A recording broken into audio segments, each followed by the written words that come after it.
is really hard to only have about a half an hour or less than that for each of these essentials about the essentials, because I was just thinking after our last, after talking about Essential 9, during the break, I was prepping my class that starts on Monday, which is an entire class for reading specialists, all about formative assessment to support kids' reading development. So doing that in about a half an hour is very, very hard, but we're lucky to have the modules to support us, and so that everybody can keep learning more. Okay. All right. The fourth essential about the essentials is that the essentials promote equity. Okay. Let me start by saying, actually, the essentials were developed with an equity focus. So you saw some of the data that Nell showed us this morning, where we saw that kids in Michigan were in fact not doing as well as kids of similar demographic groups in other states. So that in itself, the sort of underpinnings of why we were even getting started on this was an equity focus, right? We want our kids in Michigan to be able to be just as successful in their literacy learning and to learn literacy as much as kids in any other state in the country or really part of the world. So it is really important that we, one of the sort of impetus for building all of this was to support our kids in Michigan. A couple of other just sort of fundamental ideas about the literacy essentials. One, that they build on other important pedagogies. For example, culturally relevant and sustaining instruction. So we are never choosing between literacy instruction or the literacy essentials and equity-focused or anti-racist pedagogies, right? These all have to be happening in our classrooms at the same time. This is not a choice. Never would I want to have a child in the classroom that, had literacy instruction, but was not equity focused, or was equity focused, but nobody learned to read. Like, that doesn't make any sense. We have to have all of this for every single one of our children in our state. The literacy essentials are happening in classrooms where teachers understand that children are always learning. And we value the ideas and knowledge that children bring to the classroom. And this, perhaps this year more than ever, is really important.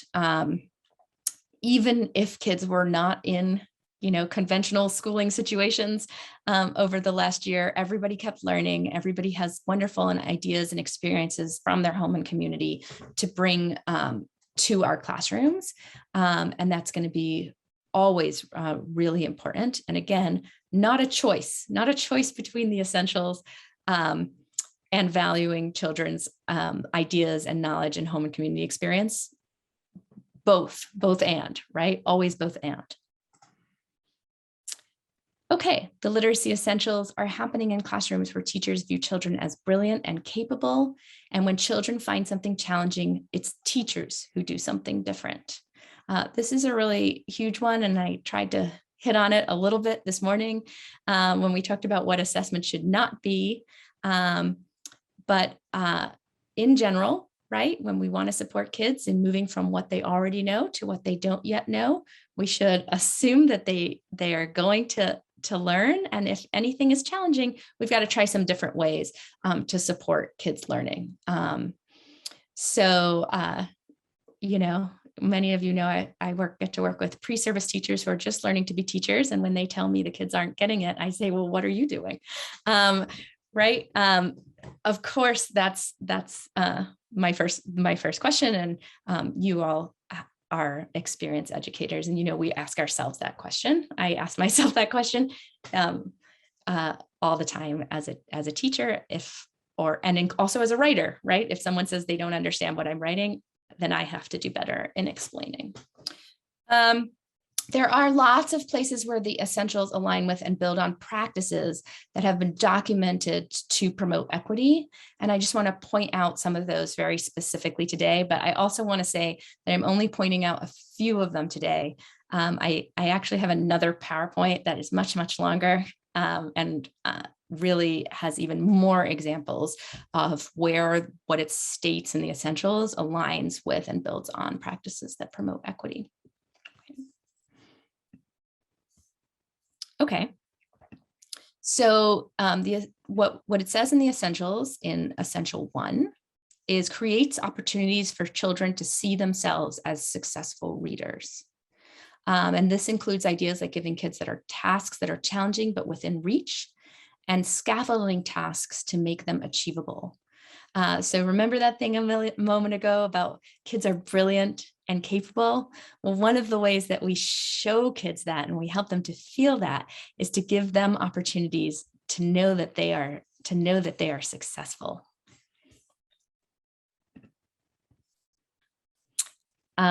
One of the things I'm going to do just a little bit throughout this presentation is I'm going to put some quotes from the essential, and then I'm going to put quotes from a chapter, from a recent chapter from our handbook of reading research. So this is a book that comes out about every 10 years that summarizes some of the most important ideas from research that the field has learned over about the last decade. So here I put a quote from the essentials, and then I put a quote from a chapter in that text that is focused on culturally responsive instruction. So here's our essentials. Our essentials say that what we want to do is provide daily opportunities for children to make choices in their reading and writing. And what this chapter said is choice is especially beneficial for students who have historically disengaged from reading because it lacks relevance to their social and cultural identities and lived experiences. So here, when we're giving kids choices and letting them make decisions about what they're going to read and write about, even choices within choices, right? We're going to do an informational text, but we're going to work on informational text in science around traits of animals.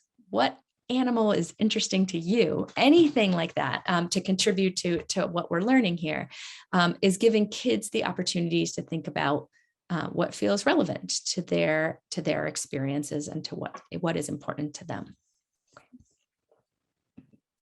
So I'm going to take a break and share a video with you where we actually see some children having the opportunity to set their own goals so that they can feel like successful readers and writers. And when kids are helping to set their own goals, that's also giving them a choice, right? A choice about what's going to be important in their learning.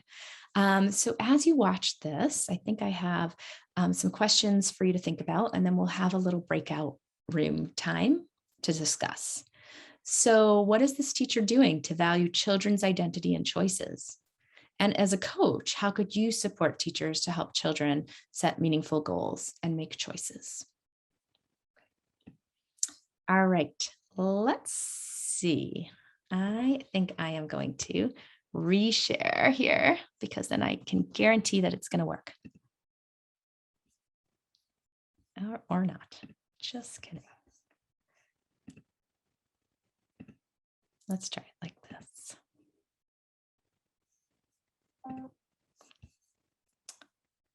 Okay, here we go.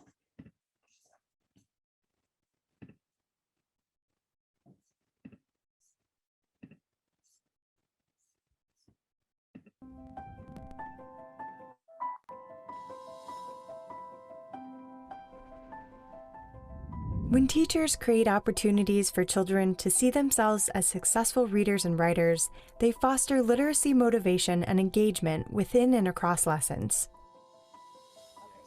In this classroom, children are working with their teacher to set meaningful goals. I will often have my own goals in mind as a teacher, where I want my students to move forward in their learning. But when I'm looking at my children and their goals are very different. They want to be able to read chapter books, or they want to be able to learn more about trains in the books that they're reading. Or if they're writing, they will want to teach people how to do something such as play a video game or something like that. So we find that when students can make up their own goals and really be a part of that, the motivation comes from inside and they feel intrinsically motivated to do the work. Alex, I've noticed that you're reading books that are harder and they have more words in them, so I'm really excited for you that you are able to read longer books. So now that you've met that goal, I'd like to set a new goal with you, and I'd like you to be a part of that goal setting. So what is something that you would really like to do as a reader? I would like to read more books about insects. About insects? Are you interested in insects? Yes. Yes, you are.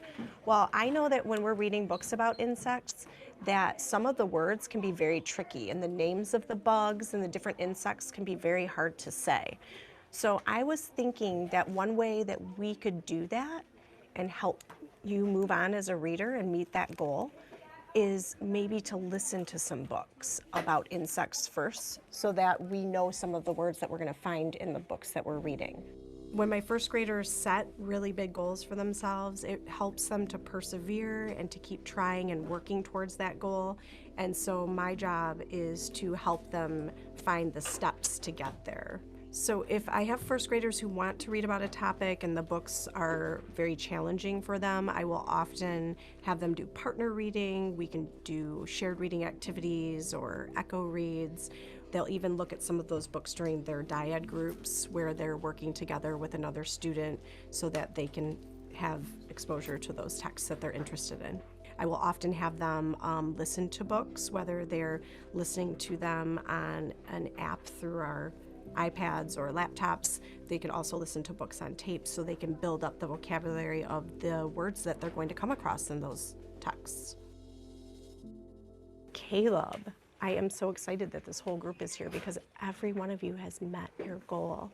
You've been working really hard on writing longer pieces in your notebook. So when we first started writing, you just had a couple of sentences in your notebook, and you said that you wanted to write longer pieces in your notebook.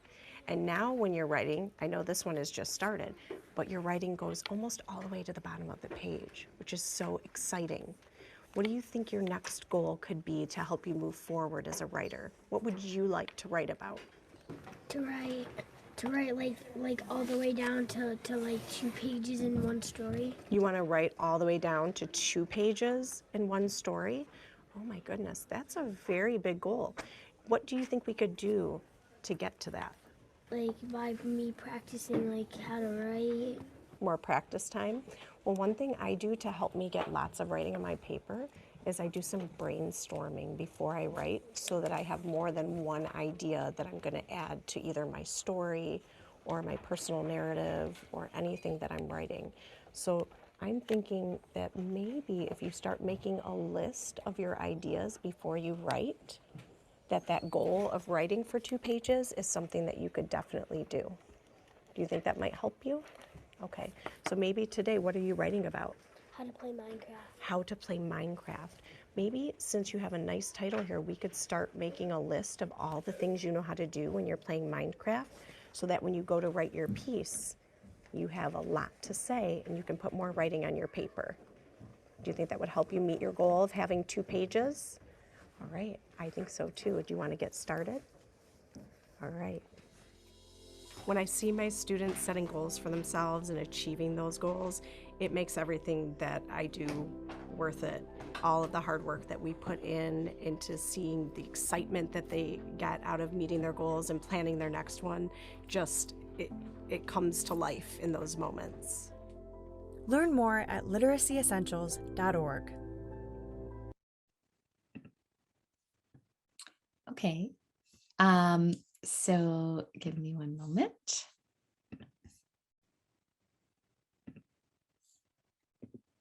Okay, so hopefully we can do just some 10-minute breakouts, and in your group, you're going to think about what the teacher's doing to value children's identity and choices, and how you could support teachers to help children set meaningful goals and make choices.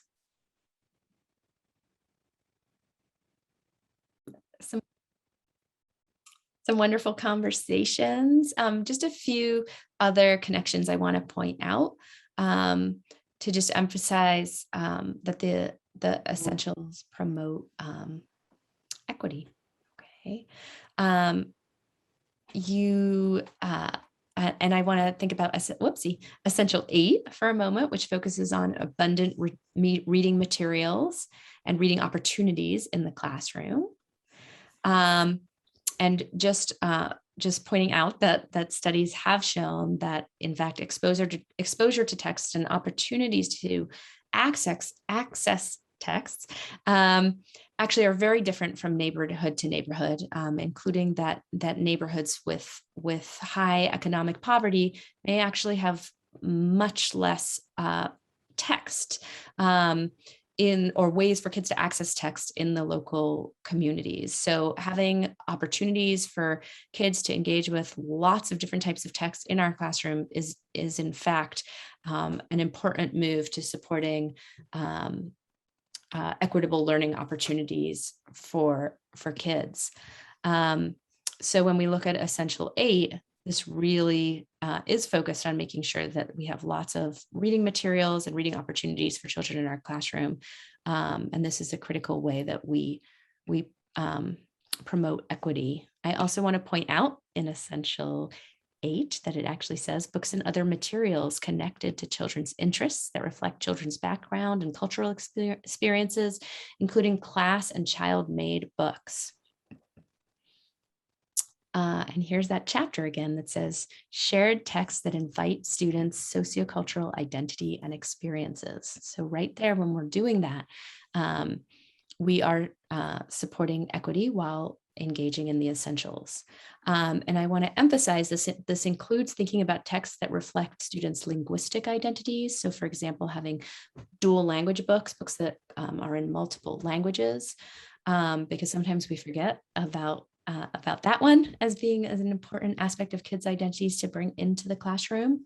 And also making sure that the texts in our classroom don't just reflect the experiences of the children in our classroom, but also provide opportunities for kids to learn about others' experiences, including children beyond those in our classroom. So we want to have reflections, make all children able to see themselves in a book, but also that all children learn about others' experiences from texts.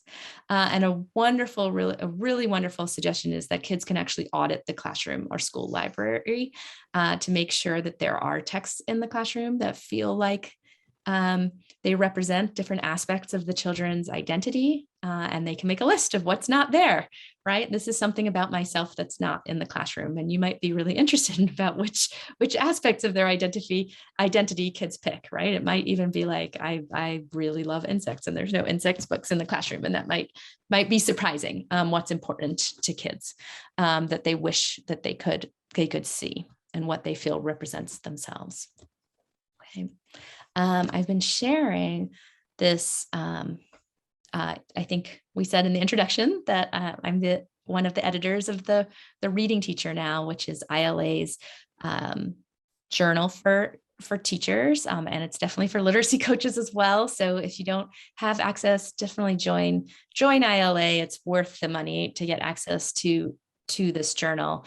But in particular, the focus of the children's literature column, which we're going to have for the next 3 years, really emphasizes making sure that there are opportunities for kids to and for teachers to really think about children's literature as mirrors of kids, as windows, right? And as sliding doors into other worlds and other people's experiences. But what I love about what Grace, our editor of that column, is doing is it's not just about having the text in the classrooms. It's then about, well, how do you teach with them? How do you actually provide instruction to help kids actually view these texts in these ways? So adults might have really good intentions and think they're putting in a text, for example, that reflects children's identities, but that might not actually be the case when we start talking to kids. So how can we work with kids to learn with texts? Okay, not just have them. So having them is a good start, but then what? How do we do instruction with them? Okay, and the other place I really want to point out, because we never ever get the opportunity to spend enough time on this, is Essential 10, which focuses on families' literacy practice and knowledge and how we can partner with families and bring families culture and experiences and ideas into our classrooms in various ways. There's some amazing ideas in Essential 10 module, and also in the videos, we actually have families talking about some of the ways that they've been able to, bring them where teachers have invited families really into the classroom to be partners. So this is my resources section of the PowerPoint, because there's no way to get to everything. So definitely check out that column in the Reading Teacher. Make sure to watch and engage with the modules for Essentials 1, 8, and 10.